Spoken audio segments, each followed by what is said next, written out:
Saudara, harian Kompas menginvestigasi soal jejaring pendengung atau buzzer pada April dan Mei 2025. Tarif mereka bahkan hingga miliaran rupiah untuk tiap proyek. Bagaimana mencegah semakin masifnya gerakan buzzer agar ruang digital tetap sehat? Kita ulas bersama Wakil Kepala Desinvestigasi dan Jurnalisme Data Harian Kompas, Irene Sarwindaningrum. Selamat pagi Mbak Irene. Selamat pagi Mbak. Terima kasih Mbak sudah bergabung di studio Sapa Indonesia pagi hari ini. Dan juga melalui Zoom ada senior analis drone emprit Nova Mujahid. Selamat pagi Mas Nova. Pagi Mbak. Terima kasih juga sudah bergabung di Dialog Sapa Indonesia pagi pada hari ini. Selamat pagi Bapak Ibu sudah bergabung. Saya ke Mbak Irene dulu. Mbak, ini saya langsung tanya langsung aja, to the point aja. Apa latar belakang, apa maksud dari Kompas 2 hari headline soal buzzer ini? Kita melihat ini ya, situasi internet itu semakin kabur gitu, kebenaran itu semakin kabur gitu. Okay. Dan kita semakin tidak bisa membedakan mana yang benar dan mana yang salah atau mana yang abu-abu gitu. Nah, bahkan sudah meliputi ke berbagai level gitu, bukan cuma di tingkat elit tapi juga bahkan ke tingkat bawah, itu semua sudah tidak jelas gitu. Itu alasan kami. Oke. Dan itu yang memang akhirnya membuat Kompas harus, dalam arti apakah ada dampak besar, ketakutan terbesar Kompas bahwa kalau buzzer ini terlalu dibiarkan misalkan, ini pada akhirnya mungkin saja seperti yang dibilang tadi ya, akan membingungkan masyarakat. Betul, dan terutama mungkin tidak hanya membingungkan, tapi kemudian mereka menguasai narasi yang sesuai dengan kepentingan mereka sendiri gitu, bukan lagi untuk kepentingan publik. Oke, Gitu. jadi memang pada akhirnya ini ditakutkan seperti itu ya. Oke, saya ke Mas Nova. Mas Nova, kalau kita melihat buzzer seperti ini, apakah sebenarnya kita bisa mengidentifikasinya? Apakah ini organik atau mesin sebenarnya? Iya, apakah kita bisa mengidentifikasi suatu postingan atau akun yang memposting itu organik atau akun-akun yang atau postingan yang dilakukan oleh mesin? Teknologi sebenarnya banyak cara untuk mengidentifikasi itu ya. Pertama kita memverifikasi, tentu saja kita kunjungi orang-orangnya, kita lihat apakah ada postingan serupa sebelumnya, karena atau bagaimana keragaman postingannya, bagaimana keragaman aktivitasnya, apakah dia pernah like, pernah retweet dan sebagainya. Kalau semakin beragam, itu semakin besar kemungkinan dia bukan bot, jadi kemungkinan besar dia organik, kayak gitu. Tetapi apakah akun yang organik ini adalah akun buzzer? Ya, itu juga bisa kita lihat lagi, apakah dia juga mempost postingannya. Kalau biasanya buzzer ini punya kecenderungan untuk memposting yang lebih emosional, unggahan itu lebih mengarah pada emosional gitu ya.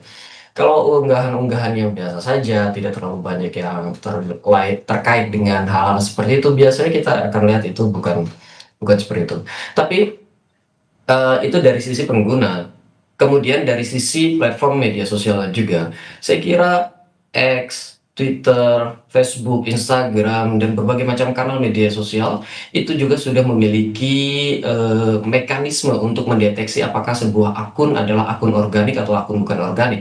Jika dideteksi dan terindikasi adalah bukan akun organik, maka otomatis dia akan ditangguhkan setidaknya sementara 24 jam kayak gitu. Oke, Mas Nova, saya kembali ke Mbak Irene. Mbak Irene, ini kita lebih spesifik lagi terkait dengan apa sebenarnya kerja dari buzzer ini yang telah diinvestigasi oleh Kompas dalam beberapa hari.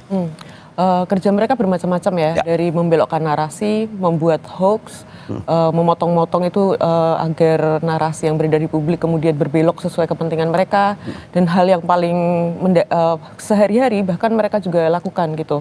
Jadi misalnya bashing produk gitu, tapi dengan cara yang tidak etis, itu juga dilakukan juga. Oke, berbelok ini membelokkan opini sesuai dengan keinginan mereka ini, apakah memang selalu positif atau negatif sebenarnya? Kebanyakan dari narasi mereka itu terkesan punya kepentingan publik, kesannya ya. Jadi itu memang benar tadi menyentuh emosi, dan itu terkesan seperti itu. Tapi di balik itu pasti ada kepentingan yang akan diuntungkan kalau itu kemudian menjadi pembicaraan di ruang digital gitu, secara masif, begitu ya. Oke, lebih spesifik, sepertinya untuk paling banyak apa? Bisnis kah, politik kah, atau campaign-campaign yang memang mungkin membutuhkan perhatian publik sebenarnya? Kami melihat merata ya, sekarang ini memang betul-betul sudah merata. Di produk itu juga sudah sangat masif. Di tingkat misalnya untuk kepentingan politik seseorang itu juga sudah tinggi gitu. Sudah dari dulu kalau itu memang ya sudah merata sebenarnya. Oke, berarti tidak hanya untuk bisnis, yang maksudnya dalam arti bahwa spesifik khusus di bisnis, tapi juga untuk beberapa hal lain pun memang penggunaan buzzer ini memang dilakukan ya untuk ya tadi membelokkan opini tadi ya. Betul. Oke, saya ke Mas Nova. Mas Nova, bagaimana Anda melihat dari investigasi Kompas ini bahwa kalau kita lihat bisnis pun juga dirambah oleh buzzer ini, dalam arti bahwa untuk membalikan opini, dalam arti untuk menentukan sepihak, melemahkan pihak lain. Dari Doron melihat analisisnya seperti apa? Aktivitas buzzer ini kan sudah lama, setidaknya dari 2008 di Amerika ya. Lalu di Indonesia, dan awalnya memang untuk kegiatan-kegiatan bisnis, justru bukan untuk kegiatan politik. Lalu kalau kita lihat di Indonesia, memang aktivitas ini mulai marak sejak 2013-an, 2013-2014 itu sudah sangat marak tuh. Di Indonesia justru kebalikannya, yang dilakukan pertama kali adalah untuk aktivitas politik dibanding aktivitas bisnis. Nah, kemudian berkembang belakangan ini setelah aktivitas politik kan setelah 2019 itu udah agak menurun ya, bukan menurun tapi sudah mulai market buzzernya itu sudah mulai ya di situ-situ saja kayak gitu. Nah, sehingga setelah COVID aktivitas buzzer agak bergeser dari politik ke bisnis dan banyak yang diuntungkan di situ, termasuk salah satunya adalah judi online. Oke, berarti dari awalnya politik dulu ya Mas ini ya? Di Indonesia justru politik dulu. Di Indonesia politik dulu berarti? Iya. Oke.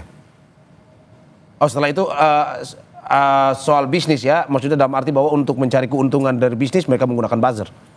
Betul. Sejak 2020 penggunaan buzzer untuk bisnis itu meningkat di Indonesia.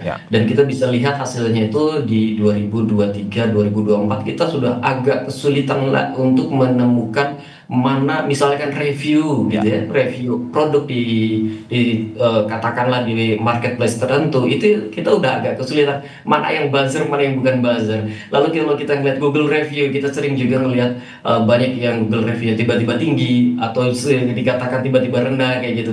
Itu kan aktivitas-aktivitas yang dicurigai di sana ada keterlibatan buzzer-buzzer. Nah, hal-hal seperti itu udah semakin marak sejak 2023 sampai 2025 terakhir. Dan memang membutuhkan trik-trik tertentu untuk membaca mana-mana yang benar reviewnya, mana-mana yang betul, atau mana-mana yang sudah ada campur tangan buzzer, kira-kira begitu. Oke, saya kembali ke Mbak Iren. Mbak Iren, 2 hari jurnalis Kompas TV, jurnalis Kompas Harian itu membuka cara kerjanya. Bisa dijelaskan cara kerjanya buzzer ini seperti apa? Oh ya, mereka punya jaringan yang luas ya. Jadi jaringan yang luas ini bukan dalam bahwa satu pasukan jaringan itu eksklusif buat satu koordinator atau agen gitu. Tapi mereka tuh bisa saling menggunakan. Tapi ya orang-orangnya itu saja sebenarnya. Seberapa besar kami tidak bisa mengukur gitu. Tapi antara ada yang mengaku dari 5.000 sampai 70.000 pasukan itu mereka bisa mengakses lah istilahnya gitu. Pasukan ini manusia atau robot? Ini manusia dan masing-masing dari mereka kemungkinan punya beberapa akun sekaligus gitu. Jadi bukan cuma satu akun gitu. Oke, 70.000 manusia, satu orang memiliki beberapa akun ya? Berapa misalkan satu hitungannya? Kalau yang kami temui ya, itu antara 2 atau 3, itu yang paling kecil ya. Tapi ada juga yang gede, itu bisa sampai satu orang bisa pegang ratusan bahkan ribuan. Dengan alat, beberapa alat yang sebenarnya juga udah lama dipakai gitu ya. Namanya ada phone farming, ternak akun, kemudian ada beberapa panel, platform di internet yang bisa dipakai untuk memboosting kekuatan mereka ini, akun-akun mereka ini. Oke, sebelum saya ke Mas Nova, kita akan bahas lebih dalam lagi. Ini menarik sekali. Bagaimana pertanyaannya, Mbak Iren, satu orang koordinator buzzer, seperti yang Anda bilang tadi, mengkoordinasikan terhadap 70.000 orang. Dalam arti bahwa kalau kita hitung saja satu orang memegang 2 akun, berarti ada 140.000 akun yang dikoordinasikan. Nah, ini cara kerjanya seperti apa? Jadi mereka terbagi atas beberapa tingkatan ya, beberapa lapis-lapis. Ada koordinator, kemudian kami itu ditunjukkan beberapa grup gitu.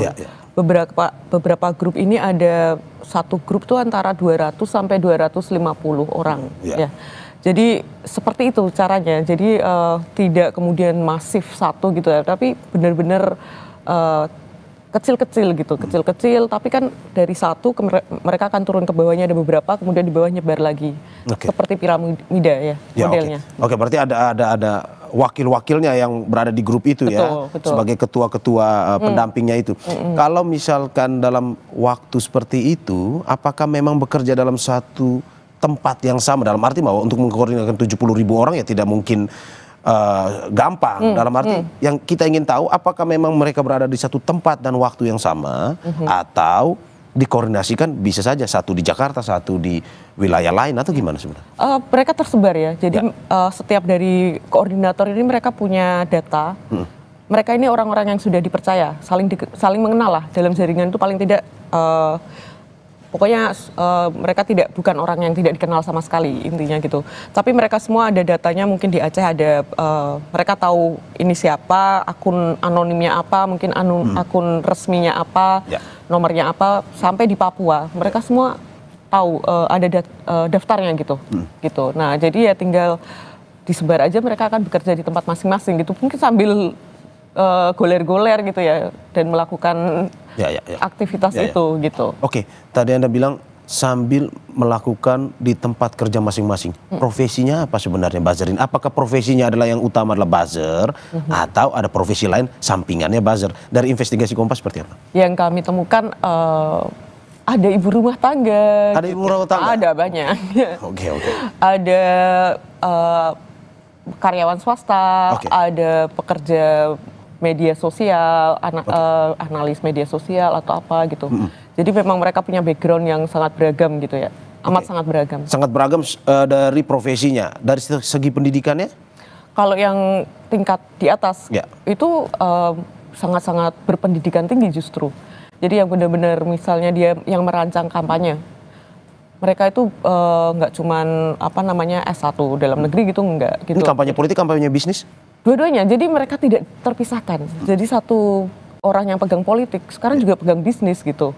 Jadi bercampur gitu. Dan mereka ini orang-orang yang kami temuin ya, itu berpendidikan tinggi dan mereka sudah tahu bagaimana untuk mengenali sebuah narasi di netizen, di warganet, di dunia sosial. Mereka punya kemahiran dan ilmu, menurut saya komunikasi yang cukup canggih gitu ya. Oke. Kalau Anda bilang seperti itu, apakah yang ingin masyarakat tahu sekarang, buzzer ini bayarannya seperti apa dan berapa? Nah itu juga kami ungkap di salah satu artikel ya. Ada yang satu proyek dapat, ini yang tingkat tinggi sekali ya. Ini bisa sampai miliaran, ada yang sampai... Satu orang? Satu orang miliaran rupiah? Iya, itu miliaran. Satu bulan? Atau satu proyek? Satu proyek. Oh satu proyek. Satu proyek biasanya berapa lama? Tergantung, jadi ada targetnya. Jadi mereka ada kayak capaiannya itu, misalnya isu yang mereka bawa itu menjadi perbincangan di media mainstream. Nah itu berarti target mereka sudah tercapai gitu. Jadi ada beberapa target, entah waktu maupun ada KPI-nya masing-masing gitu. Oke, anggaplah kita politik lah, kampanye, misalkan pilkada kemarin dalam waktu 3 bulan misalkan. 3 bulan itu 1 miliar? Enggak, tidak. Pasti kalau dari yang koordinator ini yang gede ini ya, itu 6 miliar aja kecil loh. 6 miliar saja kecil. Untuk satu orang? Satu orang, tapi dia akan dia akan dibagi ke jaringannya juga pada akhirnya. Oke, jika misalkan yang koordinatornya 1 miliar, buzzer-buzzer yang berada di bawahnya atau yang di dalam kelompoknya berapa? Kita ngomong soal politik ya, ini politik apa saja ya, daerah nasional. Untuk yang politik memang lebih tinggi yang kami dengar ya, dari 80 sampai 100 ribu gitu. 100 ribu orang? Per rupiah. Oh, 100 ribu per rupiah. 100 ribu rupiah per sekali? Sekali aksi, entah itu aksinya apa, mungkin komen, mungkin live, mungkin apa gitu. Oke, saya sederhanakan. Saya komen di sebuah akun, saya dapat 100 ribu. Maksudnya seperti itu? Iya. Oke. Itu untuk yang politik. Ya. Tapi untuk yang tadi yang bawah, yang mungkin isu-isu yang tidak beresiko istilahnya gitu, itu yang kami temukan di lapangan, itu mungkin cuman 15.000, 20.000, 25.000 gitu. Oke. Ya, tapi kemudian ada tangan-tangan lain. Jadi kadang-kadang mereka memberikannya di tingkat bawah ini, mereka masih memberikannya kepada yang lain. Nah, itu yang kita temukan sampai cuman berapa ratus perak, cuman berapa ribu rupiah itu. Karena mereka sudah berada di tangan nggak tahu ke berapa. Oke. Gitu. Dan kontennya sendiri ini apakah memang muncul dari pemikiran masing-masing yang mengetik atau memang sudah dikoordinasikan, misalkan sebentar dalam waktu yang ditentukan ini harus posting atau komen soal ini dengan bahasa seperti ini atau bagaimana? Nah, beragam ya. Jadi kalau di tingkat atas mereka yang akan merancang narasi yang dilakukan itu akan dibuat secara general. Jadi kita akan memakai bahan-bahan ini. Nanti di tingkat koordinator itu akan diterjemahkan lebih spesifik lagi. Kemudian ada konten kreator, jadi mereka punya ekosistemnya lengkap. Nah, nanti di tingkat yang paling bawah itu narasinya sudah perintahnya itu sudah sangat spesifik dan sederhana. Jadi misalnya mereka yang langsung komen gitu ya, atau mungkin yang like atau gimana itu sudah sangat sederhana. Jadi komen begini gitu. Oke. Gitu, tingkatannya seperti itu. Sebelum saya ke Mas Nova, Mbak Iren, saya mau tahu dari hasil investigasi Kompas, total jumlah dalam satu kampanye bisnis maupun politik, anggaplah kita ambil politik yang tadi Anda bilang lebih mahal, dengan penghasilan satu orang saja bisa 100.000 satu komen, berapa biaya yang dibutuhkan sebenarnya untuk mengorganisasi buzzer satu proyek? Ya tadi ada yang dapat seorang koordinator itu mengaku dapat satu proyek 6 miliar, tapi itu kecil bagi dia. Kemudian kalau dari penelusuran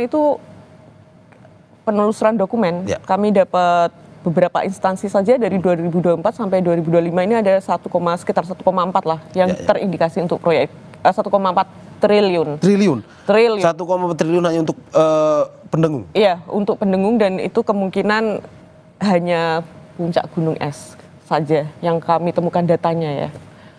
2 tahun terakhir saja gitu. Dan itu pasti sangat efektif untuk membelokkan opini?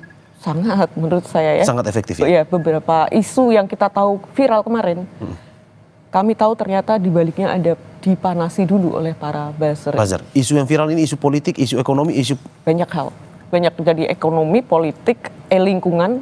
Oke. Banyak. Sebenarnya menarik juga.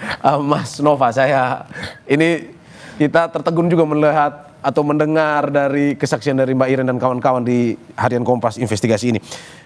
Bagaimana Anda melihat bahwa begitu besar sampai triliunan rupiah, kita akhirnya melihat begitu banyak buzzer yang bermain di media sosial dengan tujuan tadi, membelokkan opini? Ya, praktek ini kan saya kira puncaknya itu bukan 2003, bukan pada masa kampanye saja sebenarnya. Tetapi setidaknya dalam 10 tahun terakhir industri ini mengalami peningkatan yang cukup signifikan kayak gitu ya. 2005, 2004 adalah kalau kami melihat justru terjadi sedikit penurunan, setidaknya dari dana yang dikeluarkan oleh tadi Mbak Iren sampaikan. Itu kan ada penurunan dibandingkan 2002, 2001 dan sebagainya. Seperti itu. Tapi dan ini bukan praktek yang katakanlah haram di media sosial. Meskipun ini praktek yang agak abu-abu bagi kami, karena beberapa kami dukung penggunaan buzzer, misalkan kampanye-kampanye yang sifatnya penting untuk menunjang ketika masa COVID kayak gitu ya. Ketika masa COVID itu kan butuh sekali narasi-narasi yang melawan narasi-narasi yang anti mainstream kayak gitu. Nah, itu dibutuhkan buzzer. Tetapi di praktik-praktik lain memang ini sangat merugikan kayak gitu. Jadi memang masih sangat abu-abu, dan ini dikembalikan lagi nanti kepada buzzernya masing-masing, kepada para aktornya nanti, dan juga dikembalikan kepada para pemesan narasi itu ya. Seperti itu. Oke. Tetapi saya ingin kasih ini ya, ingin memberikan sedikit masukan untuk teman-teman di media sosial. Meskipun ini hal yang kita temui lazim, tetapi juga ini hal yang perlu diwaspadai. Karenanya para pengguna media sosial sangat penting untuk meningkatkan literasi. selalu berpikir kritis kayak gitu, siapa sih, ada apa di balik narasi ini? Ketika sesuatu hal menjadi trending topik, ketika suatu hal menjadi ramai dikampanyekan, jangan-jangan ada hal lain yang sedang disembunyikan, ada narasi lain yang sedang disampaikan kayak gitu, yang disematkan dengan subtil gitu ya. Lalu juga yang paling penting saya kira kembali kepada jurnalisme. Biasanya Mas dan Mbak, aktivitas buzzer ini akan berhadapan-hadapan langsung dengan investigasi seperti yang dilakukan oleh Kompas hari ini, akan berhadapan-hadapan langsung. Jadi jika ada informasi-informasi yang sifatnya agak mencurigakan, cek di media massa. Saya kira nanti akan kembali seperti itu. Oke, Mas Nova, bagaimana kita melihat bahwa media sosial ini kan semakin hari semakin mutakhir, bahwa ada beberapa aturan maupun terkait dengan algoritma ini yang disetting sedemikian rupa sehingga tidak dikuasai oleh mungkin saja kelompok atau orang tertentu. Tapi bagaimana dengan kita melihat kerjaan buzzer ini? Apakah memang mereka bisa mengakali sebuah algoritma, logika algoritma tersebut sehingga bisa selalu, misalkan tadi di pemberitaan Kompas selalu trending misalkan, atau di bahasa sekarangnya selalu FYP misalkan. Padahal kalau kita melihat bahwa ya teknologi media sosial ini ya sudah mengatur sedemikian rupa bahwa tidak dikuasai oleh kelompok atau orang tertentu. Ini bagaimana kita melihat analisisnya seperti apa nih? Tadi ya, untuk membuat sesuatu isu menjadi perhatian publik itu, buzzer itu cara kerjanya ada dua. Dengan menggunakan memanfaatkan teknologi tertentu, biasanya disebut semacam sosial media panel gitu, sosial media management, dengan menggunakan teknologi tertentu. Dan lalu juga betul tadi sudah disinggung juga sama Mbak Iren, itu ada semacam box yang isinya ponsel-ponsel gitu atau cheat-cheat yang terkesan menjadi ponsel. Dan itu kalau seperti itu sosial media akan bisa, tadi sebenarnya saya singgung di awal, sosial media akan memiliki kemampuan untuk mendeteksi apakah aktivitasnya itu aktivitas yang mencurigakan atau tidak. Tetapi untuk aktivitas buzzer yang menggunakan manusia asli, karena ada juga tadi disebut ada berbagai komunitas, dan komunitas itu saya kira lebih banyak lagi dari itu, akan kesulitan sosial media platform untuk mengidentifikasi ini. Jadi ini akan kelihatan nanti di tingkat engagement satu isu ya. Kalau engagement bisa jadi postnya tinggi, engagementnya rendah, itu biasanya dilakukan oleh akun-akun yang menggunakan mesin. Tetapi postnya dengan postingan yang sama, engagement lebih tinggi bisa terjadi pada akun-akun atau pada narasi-narasi, pada isu-isu yang menggunakan buzzer-buzzer berbasis manusia. Dan satu orang bisa, kalau misalnya tadi disebut ada ibu-ibu, satu orang bisa menggunakan 2-3 akun sekaligus. Itu isinya sudah pasti itu akan lolos di platform media sosial kayak gitu, Mas. Oke, saya ke Mbak Iren. Mbak Iren, ini saya mau nanya soal data nih. Ini 3 dari 5 atau 84,3% konsumen toko daring pernah tertipu ulasan saat berbelanja di internet. Ini mereka kecewa karena membeli produk secara daring berdasarkan ulasan yang ternyata tak sesuai kenyataan. Hasil itu diperoleh dari jajak pendapat Litbang Kompas selama 19 hingga 22 Mei 2025 dengan 514 responden di 58 kota dan 38 provinsi. Sebagian besar konsumen toko daring mengandalkan ulasan itu sebagai panduan untuk memutuskan membeli atau tidak. Sebanyak 98% responden menyatakan membaca ulasan sebelum membeli barang secara daring. Jadi teori dari mouth to mouth, mulut ke mulut, komen ini akhirnya digunakan, dibelokkan opininya, masyarakat yang ingin membeli akhirnya tertipu dengan ulasan-ulasan yang memang disetting sedemikian rupa. Tanggapan Anda seperti apa? Ya betul, itu salah satu industri yang kami temukan ya, ternyata ada namanya bisnis pembelian dan ulasan gitu. Jadi mereka ini kebanyakan ibu-ibu, mereka dibayar untuk memberikan ulasan positif dan membeli barang sendiri. Jadi mereka membeli barang sendiri dan memberikan ulasan positif. Artinya orang yang melihat akan menilai, oh dia membeli gitu. Jadi dia pasti orang yang nggak yang asli nih, pasti asli begitu. Jadi bukan yang omong kosong gitu. Tapi ternyata bukan. Memang itu dibeli dan digerakkan gitu. Oke, sederhananya seperti apa? Saya mau beli baju misalnya. Saya pada saat melihat baju terus itu saya lihat komen-komennya bagus. Bintangnya 5, komennya bagus. Itu bagian dari penipuan atau pembelokan opini yang dilakukan oleh buzzer atau? Itu persuasi ya menurut saya halus sekali ya. Jadi misalnya orang membuka loka pasar, itu kan pasti ada halaman iklan produk-produk yang diiklankan. Loka pasar e-commerce ya? Ya e-commerce, oke. Kemudian dia melihat, wah barang bagus kan pasti sudah tersaring kan, minat dia itu sudah terbaca oleh algoritma. Kemudian dia akan wah ada barang bagus, dilihat kok komennya bagus banget ya, terus wah beneran nih bagus gitu. Jadi FOMO kan, jadi keinginan untuk membeli itu semakin tinggi gitu. Jadi itu bukan dia, ini adalah bentuk soft selling ya kalau dibilang beberapa ahli, ini bentuk soft selling. Jadi mereka membujuk dengan memberi kesaksian gitu. Review adalah soft selling paling efektif menurut Anda? Sangat efektif menurut saya gitu. Dan itu dikuatkan oleh jejak pendapat Litbang ya, bahwa mereka sebagian besar sangat percaya dengan ulasan untuk sebelum membeli produk pada akhirnya. Jadi kalau teknisnya tadi secara sederhana mereka pura-pura membeli, terus mereka melakukan review di situ atau bagaimana tadi?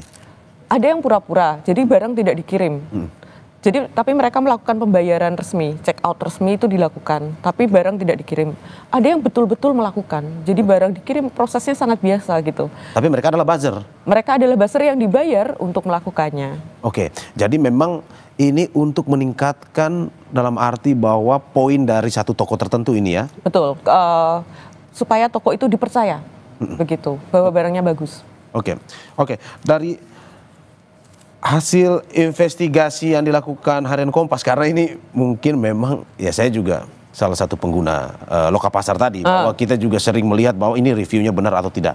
Bagaimana sebenarnya masyarakat awam seperti saya ini membedakan bahwa ini akun benar yang memang betul-betul membeli, karena kan ada review juga sampai memfotonya, memvideokannya. Dan itu ada dalam perintah loh.